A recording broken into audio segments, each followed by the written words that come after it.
James never planned on finding anything unusual that morning.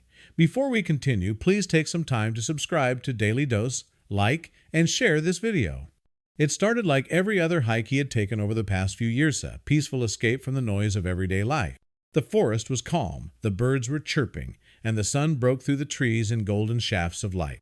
But all of that serenity vanished the moment James saw something odd through the thick brush. A structure, a building, deep in the woods where nothing should have been. At first, he thought maybe it was a hunting cabin or an old storage shack, but as he got closer, the mystery only deepened. This building had no doors, no windows, no sign that anyone had ever gone in or out. It looked strangely new, as if it had been dropped from the sky into the clearing. Curiosity immediately kicked in. James couldn't just walk away. The place gave off an eerie vibe, but it was too intriguing to ignore. He circled the structure, heart pounding, looking for any entry point. Nothing. Completely sealed off. It was like a puzzle begging to be solved. Determined to get a look inside, James scanned the area for anything that could help. He spotted a strong fallen branch and used it, along with his Swiss Army knife, to craft a makeshift ladder. With cautious determination, he hoisted himself up to what looked like a small barred opening on the second floor. The climb was rough, and the wood groaned under his weight, but adrenaline kept him going. When he finally peered through the opening, his breath caught in his throat. Inside, he saw machines, dozens of them. Strange, glowing equipment humming quietly, lights blinking in rhythm like something out of a sci-fi movie. There were no people in sight, but the air seemed to buzz with energy and danger. Then, just as he leaned in for a better look, a voice rang out from inside. "Who's there?" James jerked backward in surprise, losing his grip and crashing to the ground. Pain exploded in his shoulder, but he didn't stop. Fueled by fear and instinct, he got to his feet and ran, fast. He didn't stop until he was miles away, heart still hammering, lungs on fire. Only then did he pull out his phone and call the police. When the officers arrived, they found James pale, shaken, and clearly rattled. His voice trembled as he described what he had seen. Skeptical at first, the officers still took his report seriously. There was something about the urgency in his tone that couldn't be faked. They decided to take a closer look. One officer used the same makeshift ladder James had crafted and climbed up to the barred opening. He peeked inside and immediately called for backup. Now the situation had escalated. A mysterious, high-tech facility hidden deep in the forest? That wasn't something they could ignore. The remote location meant the only way to reach it quickly was by air. They arranged for a helicopter, which arrived within minutes and lifted 5 officers out to the site. From above, the building wasn't easy to spot. Its rooftop was covered in leaves and branches, camouflaged from anyone passing overhead. As the helicopter hovered lower, the structure finally became visible, its gray walls stark against the green forest. The officers disembarked, set up a defensive perimeter, and consulted with James, who was still shaken but eager to help. He pointed toward the rooftop, where he had seen the opening. He believed someone was still inside the same voice that had startled him before. The captain of the team quickly issued orders. 3 officers would secure the area around the structure, while 2 would attempt to get a better look inside. The strange part? Everything was quiet, too quiet. No footsteps, no voices, just the low hum of the machines inside. No signs of human movement, and yet it felt like someone or something was still there. They finally entered through the roof opening, weapons drawn. What they saw made their skin crawl. The inside was cool and naturally cold. It was fully powered, yet completely sealed. No windows, no doors, yet every wall was lined with high-performance machines, blinking and processing silently. It was clear this wasn't just some abandoned building. Someone had gone to great lengths to hide whatever was going on inside. They located a massive industrial air conditioning unit humming along the wall. Why would anyone install such high-power climate control in the middle of the woods? And more importantly, where was the power coming from? The officers moved cautiously, searching every room. Most of the space was empty except for cables, computers, and a trail of recently disturbed dust. Someone had been here. Recently, but where had they gone? Then they found it, a loose panel on the floor, slightly ajar.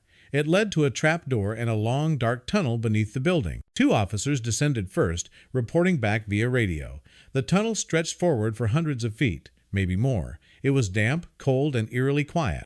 As they continued forward, their flashlights bounced across the narrow concrete walls. After several minutes, they reached the end of another trap door. This one was newer, reinforced. Someone had planned this escape route carefully. Just as they were about to retreat and wait for reinforcements, a sound made them freeze. Movement from the other side of the trap door. They signaled to the others and prepared for entry. Weapons drawn, breath held, they waited until the moment was right. Then 3, 2, 1, they pushed open the door and stormed inside. What they found was not what they expected. A lone man, panicked, was loading equipment into a van inside a second hidden building. When he saw the officers, he dropped everything and threw his hands in the air. "I'm not armed. Don't shoot." The man was immediately detained, and as he was led away, the truth began to unravel. At the station, the nervous but cooperative revealed everything. His name was Carl, and he wasn't just a delivery guy or technician. He was one of the key operators of an illegal crypto mining operation. According to his confession, the building had once been a legitimate facility meant for industrial use, but after permits fell through and investors vanished, it was left abandoned. That's when a small group of opportunists moved in. Carl explained that someone from their group had stumbled upon the place by accident, just like James. But instead of reporting it, they saw potential. With enough power and cooling, it could be turned into a hidden server, pharma-perfect front for mining cryptocurrency without anyone noticing. No taxes, no oversight, no question. They rerouted nearby power lines, bypassed utility tracking, and smuggled in high-performance processors and storage units. The goal? Mine millions in crypto without ever showing up on the grid. And it worked. For months, maybe years, the operation ran undetected. They rotated in shifts, using the underground tunnels to transport hardware, fuel, and even food. The trapdoor access and rural location made it easy to avoid prying eyes. Carl admitted he had been checking the processor temperatures and shutting down equipment when he spotted James. Realizing the entire operation was compromised, he triggered a silent alert and started wiping everything. When asked how many people were involved, Carl provided names and contact details. Within 48 hours, police across the state raided several locations and seized all linked equipment. The crypto mining network, valued at nearly $15 million in illegal gain swaths, dismantled. For James, the aftermath was surreal. He went from being an ordinary hiker to a local hero. News stations picked up his story, praising his bravery and quick thinking. The police publicly commended him for his help, even offering a small monetary reward and a special certificate of recognition. But for James, the biggest reward was knowing he had trusted his Guten done the right thing.